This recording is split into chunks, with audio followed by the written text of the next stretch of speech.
अस्सलाम वालेकुम रहमतुल्लाहि वबरकातुहू। उम्मीद करसा तुसीं सारे ठीक ठाक हो सो। मैं एक नवी वीडियो दे नाल तुहाडे सामने हाजिर होया। एक हकीम ने 1 लख अकवाल जमा कीते और उस दे विचों उसने 4 अकवाल जेड़े न 4 कौल फिर चुने, यानी 1 लख अकवाल उसने जमा करके उन्हां दे विचों 1 लख अकवाल दे विचों 4 कौल जेड़े न उसने मुंतखब कीते।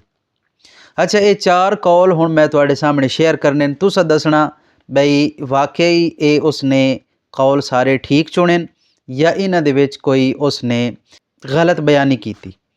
ये हुण तुहाडे ते मुनहसर है, तुसां मैंने इस चीज़ का जवाब भी देना और कमेंट दे विच दसना भी है कि वाकई ये जिहड़े 4 कौल उसने 1 लख अकवाल दे विचों मुंतखब कीते, क्या वाकई ये ऐसे कौल हैं कि जिन्होंने मुंतखब करना चाहिए 1 लख अकवाल दे विचों, और वो केड़े केड़े न मैं तुहाडे सामने शेयर करदा। सारे तो पहला कौल वो ये है कि किसी वक्त ही मालो दौलत जेड़ा उस ते भरोसा नहीं करना।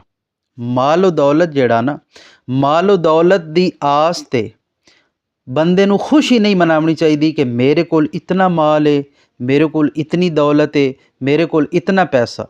उस ते यानी बंदे नू खुशियां नहीं मनावनियां चाहिए। अगर अज वो पैसा है तो कल हो सकता वो पैसा ना होवे। किसी कोल भी मालो दौलत ज़्यादा है तो वो ज़्यादा होवन ते खुशी ना मनावे, यानी इतरावे नहीं।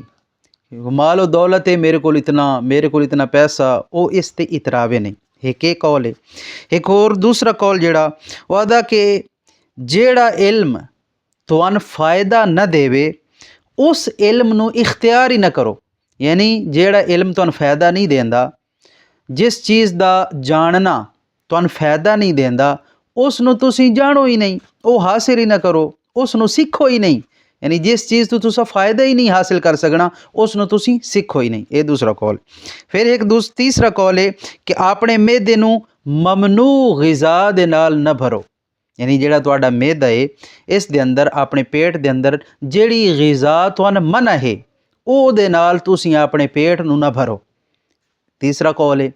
चौथा कौल जेड़ा दरअसल उसने पहले नंबर ते लिखिया आई, वो मैं सारे एंड ते तुहानू दसना चाह रहा। चौथा कौल उसने और उहदे बकौल पहला कौल और मैं चौथे नंबर ते बयान कर रहा। उसने लिखा कि किसी भी हालत दे अंदर औरत ते भरोसा न करो। हुण ये कौल ठीक है या गलत है, ये बारे तुसा दसना।